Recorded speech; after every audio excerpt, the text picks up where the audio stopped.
Nagsimula ang kwento sa isang mag-asawang nagngangalang David at Amy na naglalakbay patungo sa isang maliit na bayan kung saan ipinanganak si Amy. Nagdesisyon silang lumipat doon dahil sa trabaho ni David bilang isang manunulat na nangangailangan ng tahimik na lugar upang makapag-focus sa pagtatapos ng kanyang sinusulat. Sa kalagitnaan ng kanilang paglalakbay, huminto sila sa isang maliit na bar para mananghalian. Hindi inaasahan, sa lugar na yun ay nakatagpo ni Amy si Charlie, ang kanyang dating kasintahan noong nakaraan. Matapos nilang muling magkakilala, nalaman ni Charlie na lilipat sina David at Amy sa lumang bahay na pag-aari noon ng yumaong ama ni Amy. Nag-alok si Charlie na tumulong sa pag-aayos ng mga sirang bahagi ng bahay. Sinabi niyang nagtatrabaho siya ngayon bilang construction worker kasama ang ilan niyang kaibigan. Agad na tinanggap ni David ang alok nang marinig niya ito. Maya-maya ay pumunta si David sa cashier at iniwan sina Amy at Charlie na mag-usap ng silang dalawa. Sa pagkakataong yun, nagsimulang landiin ni Charlie si Amy habang binabanggit ang mga alaala nila noong nakaraan. Ngunit hindi komportable si Amy dahil kasal na siya ngayon kay David. Mula sa malayo, napansin ni David ang kilos ni Charlie, ngunit sinubukan pa rin niyang mag-isip ng positibo. Makalipas ang ilang sandali, biglang naging magulo ang bar.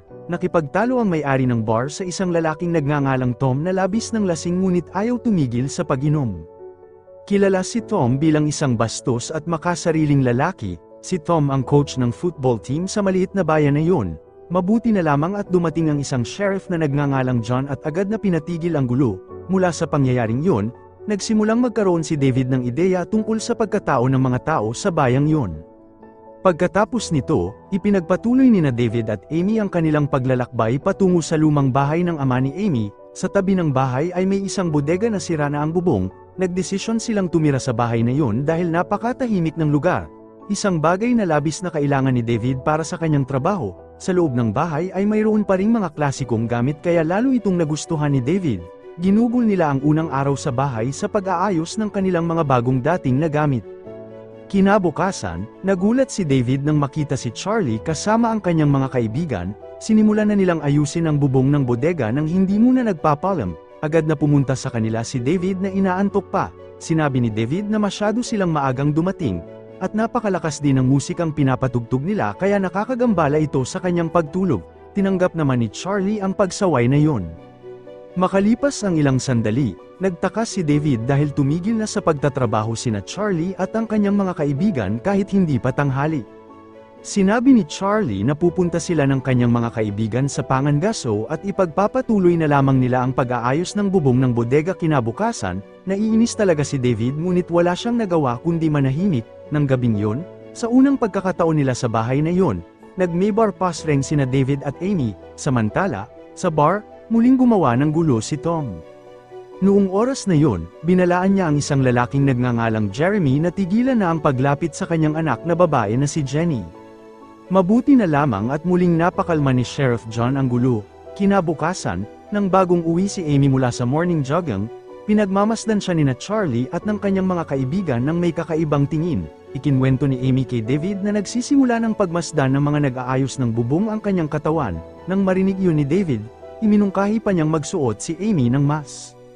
Ang mungkahing yun ay ikinasama ng loob ni Amy dahil para sa kanya, ganoon lamang siya manamit para sa kanyang asawa. Pagkatapos ay nagbiro si David na kung ganoon, wala naman siyang dahilan para mahiya kapag tinitingnan siya ng ibang tao dahil madalas na rin naman siyang nakikita ni David, kahit walang damit. Lalo itong ikinagalit ni Amy, agad siyang naglakad papunta sa bintana at sinadyang ipakita ang kanyang katawan sa mga manggagawa upang hindi na sila mahusisa. Ngunit hindi alam ni Amy na ang ginawa niyang yun ay magiging isang napakalaking pagkakamali.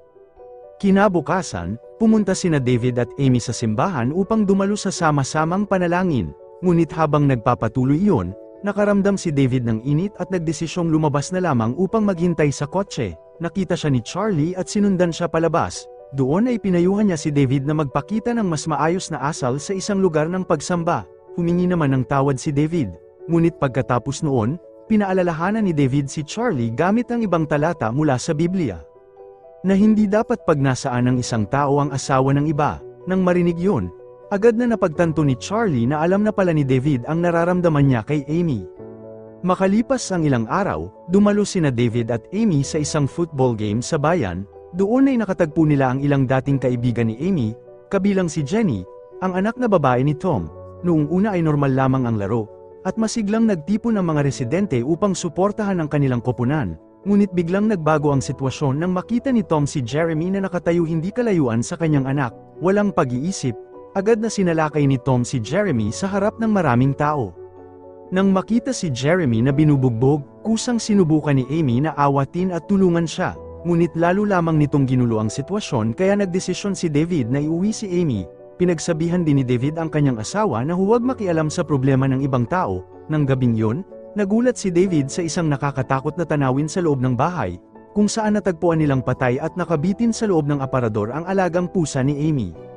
Agad nilang pinaghinalaan sina Charlie at ang kanyang mga kaibigan bilang mga gumawa nito. Ngunit wala silang anumang ebidensya upang akusahan sila. Kinabukasan, sinadyang imbitahan nina David at Amy sina Charlie at ang kanyang mga kaibigan upang uminom sa kanilang bahay.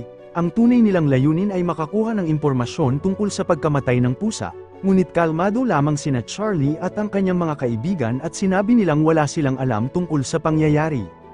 Sa pagkakataong yon, inaya pa ni Charlie si David na sumama sa pangangaso ng USA sa kagubatan dahil nagsimula na ang hunting season. Dahil ayaw ni David na ituring siyang duwag, tinanggap niya ang imbitasyon. Kinabukasan, nagtungo sila sa kagubatan upang mangaso. Pagdating doon, naghiwa-hiwalay sila upang maghanap ng mga hayop na huhulihin. Ngunit unti-unting hinayaan si David na lumayo ng mag-isa sa loob ng kagubatan. Hindi niya alam na ang lahat ng ito ay planado na ni Charlie.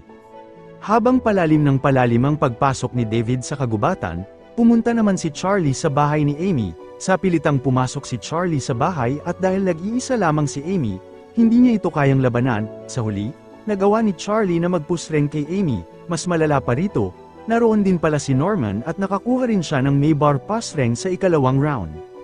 Samantala, sa kagubatan, matagumpay na nakabaril si David ng isang hayop na kanyang hinuhuli. Ngunit makalipas ang ilang sandali, nakatagpo niya si Sheriff John na nakitang may dala siyang baril. Pinagsabihan ni John si David dahil ayon sa kanya ay hindi pa nagsisimula ang hunting season. Nagulat si David nang marinig yun at doon niya napagtantong niloko siya ni Charlie. Sa huli ay umuwi si David at nadatnan niya si Amy na nakaupo at tahimik sa ibabaw ng kama. Nanatiling tahimik si Amy at hindi niya kayang sabihin na siya ay kakapusring lamang ng kanilang manggagawa.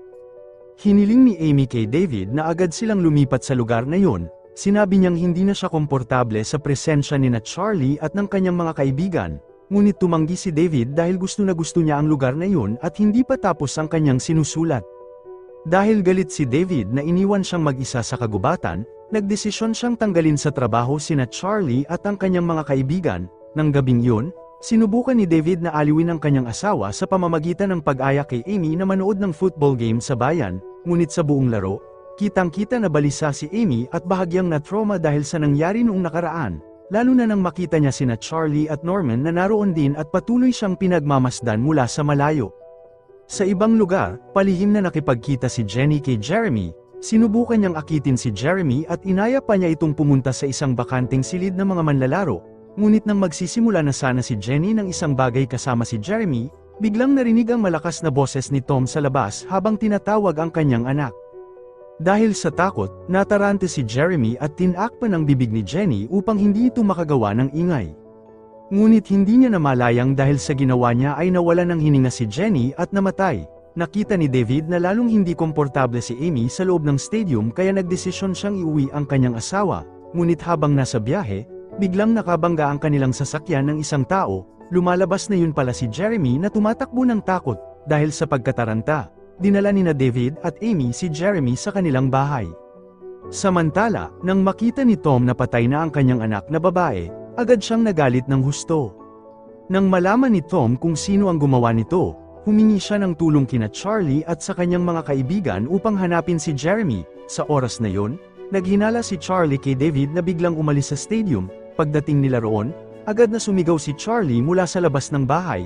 Hiniling niya kay David na agad na isuko si Jeremy. Nang marinig yun ni David, agad niyang napagtanto na dumating na ang isang malaking problema. Mahinang sinabi ni David kina Amy at Jeremy na umakyat at magtago sa attic. Samantala, sa ibaba, sinubukan ni David na harapin ang sitwasyon ng mag-isa. Mula sa likod ng pinto, sinubukan ni David na makipag-usap at pakalmehin sina Tom at ang iba pa upang hindi sila gumawa ng padalos-dalos na hakbang. Ngunit lalo lamang nagalit si Tom sa mga sinabi niya. nagsimula nang mawalan ng pasensya sina Charlie at ang kanyang mga tauhan. Sinimulan nilang pilitin si David na isuko agad si Jeremy, ngunit bago pa sila maging marahas, bumaba si Sheriff John mula sa kanyang sasakyan at agad na pinakalma ang sitwasyon, agad niyang hiniling kina Charlie at Tom na ibaba ang kanilang mga armas. Biglang tumahimik ang lahat sandali, pagkatapos ay mariing tinanong ni Sheriff John kung ano ba talaga ang nangyari. Galit na sinabi ni Tom na itinago nina David at Amy sa loob ng bahay si Jeremy, ang taong pumatay sa kanyang anak. Nang marinig yun, tinawag ni Sheriff John si David mula sa harap ng bahay upang ipaliwanag ang totoong pangyayari at nangakong titiyakin ang kanyang kaligtasan. Ngunit mula sa loob ng bahay, tumanggi si David dahil napakadelikado ng sitwasyon. Natatakot si David na kapag inilabas niya si Jeremy, agad itong papatayin ni Tom na galit nang marinig ang pagtanggi na yun. Tuluyan nang sumabog ang galit ni Tom, walang sabi-sabi, itinaas ni Tom ang kanyang baril at walang awa niyang binaril si Sheriff John na humaharang sa kanyang daan. Sa huli ay namatay si Sheriff John. Pagkatapos noon, inutusan ni Tom sina Charlie at ang kanyang mga kaibigan na hulihin ang 3 taong nasa loob ng bahay. Nagsimula ang isang marahas na pag-atake, binuusan pa ni Norman ng gasolina ang bodega sa tabi ng bahay at sinunog ito. Habang kumakalat ang apoy, nilamon din ito ang sasakyan ni David na nakaparada malapit sa bodega. Samantala, sinubukan ni Chris na pumasok sa bahay sa pamamagitan ng bintana, ngunit nang susubukan na niyang pumasok, agad siyang pinigilan ni David gamit ang isang nail gun at agad na namatay si Chris. Nang makita nilang namatay ang isa sa kanilang mga kasama, sinubukan nilang gibain ang pader ng bahay gamit ang kanilang sasakyan. Sa huli ay nabutas ang pader ng bahay at nakapasok sila. Ngunit handa na pala si David na harapin sila. Gamit ang isang baril, matagumpay na napatay ni David si Tom. Samantala, nagawa ni Norman na magpusreng kay Amy sa ikalawang pagkakataon. Mabuti na lamang at agad na dumating si David. Nakita ni Charlie ang ginawa ni Norman at hindi niya ito sinang-ayunan. Agad niyang tinutukan ng baril si Norman. Ilang sandali silang nagtutukan ng baril hanggang sa tuluyang sumuko si Charlie at ibinaba ang kanyang baril. Sa pagkakataong yun, nagkaroon ng pagkakataon si Amy at mabilis niyang inagaw ang baril ni Charlie. Walang pag-aalinlangan na binaril ni Amy si Norman hanggang sa mamatay. Pagkatapos nito, naganap ang isang matinding labanan sa pagitan nina David at Charlie. Sa kanilang pag-aaway, natalo si David sa lakas ni Charlie. Napabagsak at napigilan niya si David hanggang sa muntik na niya itong mapatay. Handa nang barilin ni Charlie si David nang biglang dumating si Amy at pinigilan siya sa pamamagitan ng pagtutok ng baril. Pagkatapos ay sinubukan ni Charlie na pakalmayan si Amy at hinikayat siyang ibaba ang kanyang baril. Ngunit hindi alam ni Charlie na ang sandaling iyon ay naging pagkakataon para kay David. Mula sa likuran, palihim na kinuha ni David ang isang landmine na inihanda na niya at inilagay ito mismo sa ulo ni Charlie. Sa huli ay namatay si Charlie. Dahil dito, sina Charlie at lahat ng kanyang mga kaibigan ay namatay sa kamay nina David at Amy. Pagkatapos ay makikitang naglalakad si David palabas ng kanilang bahay. Pagod na pagod at bakas sa kanyang mukha ang pagdurusa, sandali siyang huminto at tiningnan ang kanyang bodega na matinding nasusunog, at dito nagtatapos ang pelikula. At iyan ang naging kwento ng pelikulang Shrouded. Kaya subukan ninyong isulat sa comment section kung ano ang inyong masasabi tungkol sa tinalakay natin ngayon, at kung nagustuhan ninyo, huwag kalimutang mag-like. Ako si Judith Stewan, salamat sa panunood ng video at hanggang sa susunod.